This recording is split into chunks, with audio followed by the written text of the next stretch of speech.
Ice land کے ان شہروں میں سے تھا جہاں پر پلازے اور بلڈنگ نہیں بنائی جاتی، اور اگر بنائی بھی جاتی تو ان کی لمبائی اتنی زیادہ نہیں ہوتی جتنے کہ باقی شہروں میں ہے۔ یارم اسے اپنے ساتھ ایک بوتیک کے اندر لایا تھا۔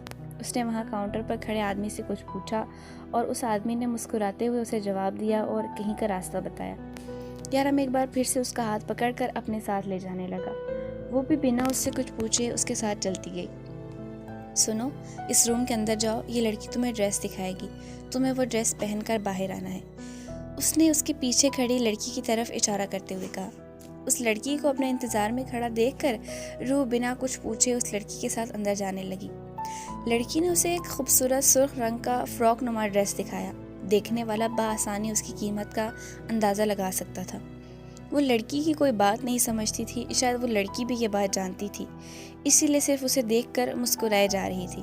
ہائے اللہ، اس کے بھی بازو نہیں ہے، مجھے یارم سے بات کرنی ہے، روح نے اس لڑکی سے اردو میں کہا، جبکہ وہ لڑکی بنا اس کی بات سمجھے آگے سے مسکرائے جا رہی تھی۔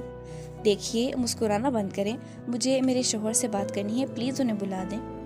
اس بار روح نے تفصیل سے کہا، لیکن وہ لڑکی پھر بھی پاس کھڑی مسکراتی رہی، جیسے اسے صرف مسکرانے کے ہی پیسے ملتے تھے۔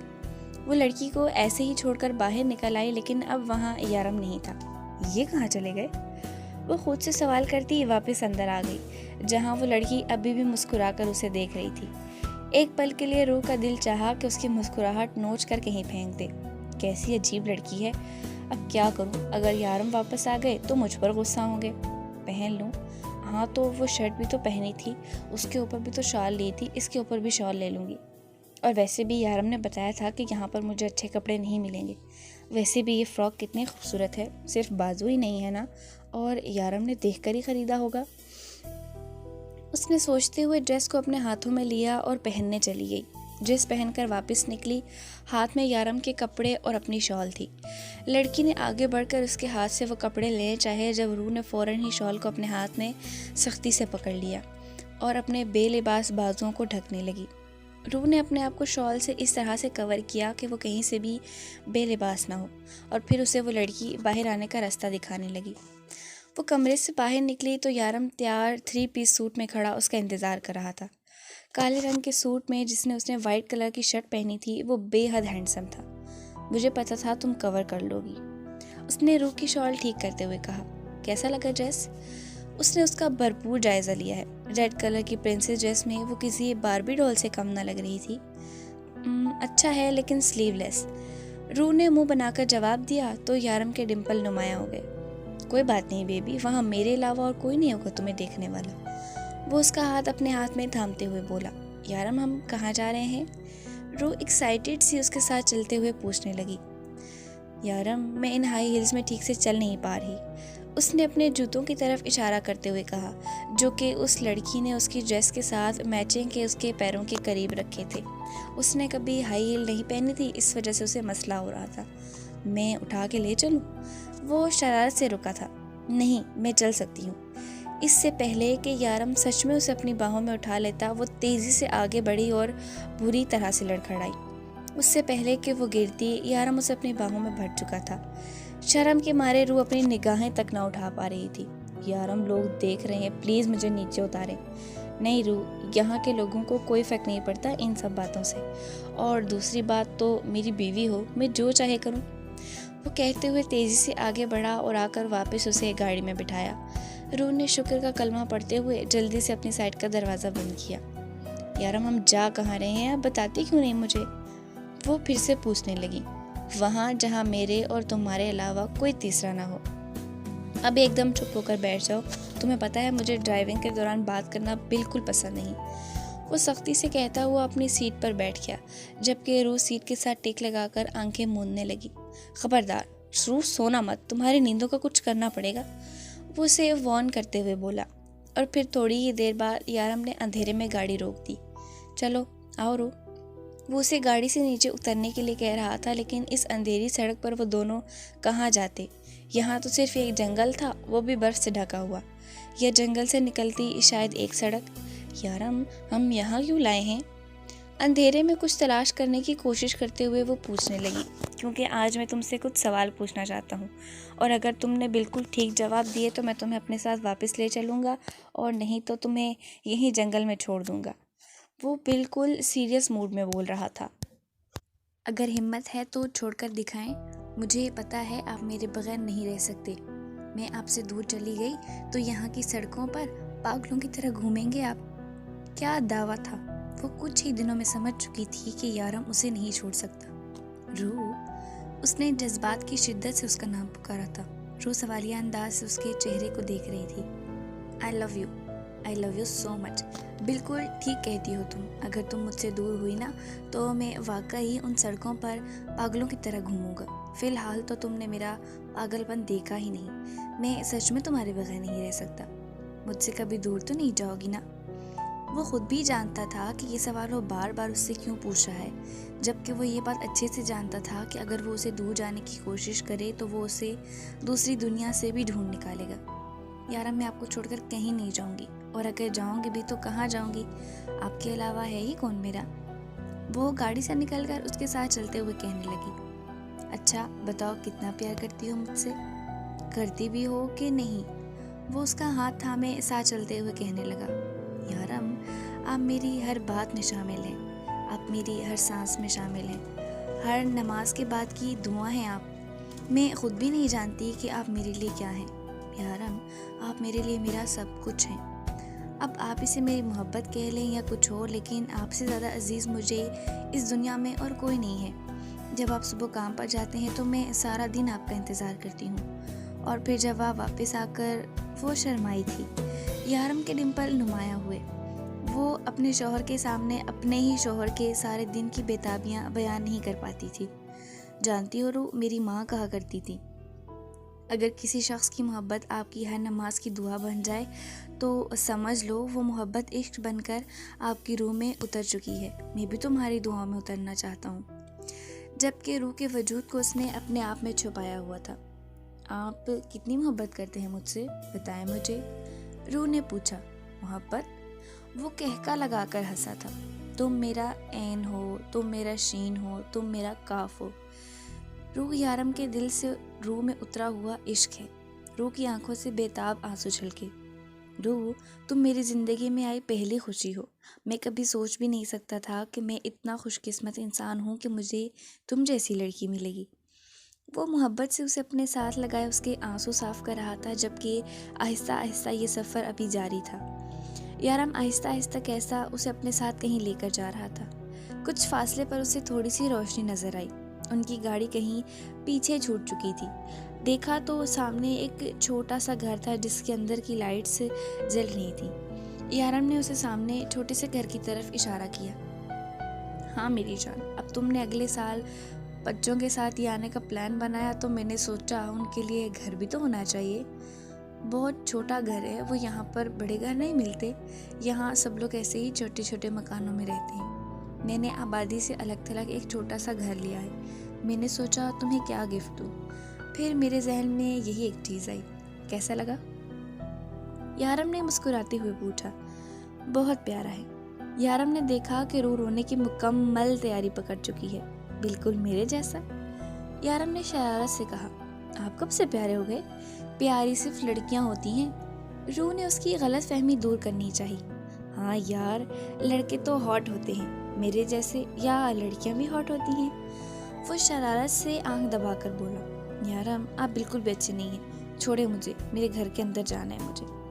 وہ اپنا آپ چھڑا کر اپنا گلابی چہرہ لیے اندر جانے لگی۔ سوری بیبی، آج تو نہیں چھوڑوں گا، آخر آج ہمارے نئے گھر میں ہمارا پہلا دن ہے۔ اس نے روح کو اپنی باہوں میں اٹھاتے ہوئے شرارت سے کہا۔ باقی گھر صبح دیکھ لینا، فی الحال صرف بیڈ روم ہی دیکھو۔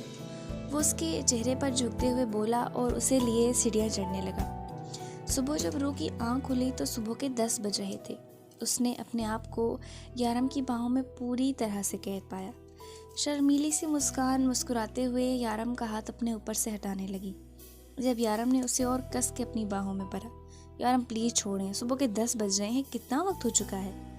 وہ اس کی باہوں سے اپنا آپ چھڑواتے ہوئے بولی۔ تم نے کیا کرنا ہے اتنی جلدی جا کر؟